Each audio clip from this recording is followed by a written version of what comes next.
राम राम दोस्तों, क्या हाल चाल है? तुस सारे ठीक ठाक हो? इक्खिया तो सारे नरोए होगो, सत्ते साने होगो। ये मेरे हत्थै बिच तुसेंगी केह् लब्भा करदा है? तुसें सारे पता होना केह् चीज़ है। एह् ढल्ले न, जिसी हिंदी बिच गलांदे जामुन ते डोगरी बिच गलांदे ढल्ले। एह् हून तुस दिक्खी सकदे बड्डे पैह्रे न, तुसें आना कुत्थै बूह्टें लेई पेआ चढ़न, पर एह् में ढल्ले त्रोड़ा ना। हून तुसेंगी अस सनागे भला ढल्ले खाने कन्नै किन्ने फायदे होंदे न, केह् फायदे होंदे न। देखो, मैं देसी चीज़ां बड़ियां खाना होन्ना, जियां हून ढल्ले त्रोड़ा ना।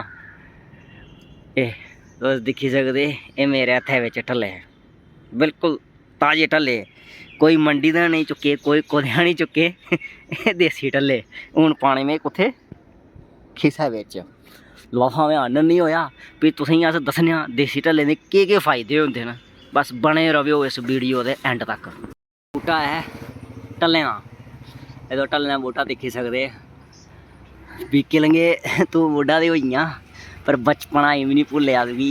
बचपन दे जेह्ड़े कम्म करदे हे अज्ज बी चेता ढल्ले त्रोड़ना ऐ। अज्ज बी ओह् बचपन दियां यादां ताजियां होइयां ढल्ले त्रोड़ने आह्लियां। एह् तुस ढल्लें दा बूह्टा दिक्खी सकदे जम्मू शैह्र दे बिच्च।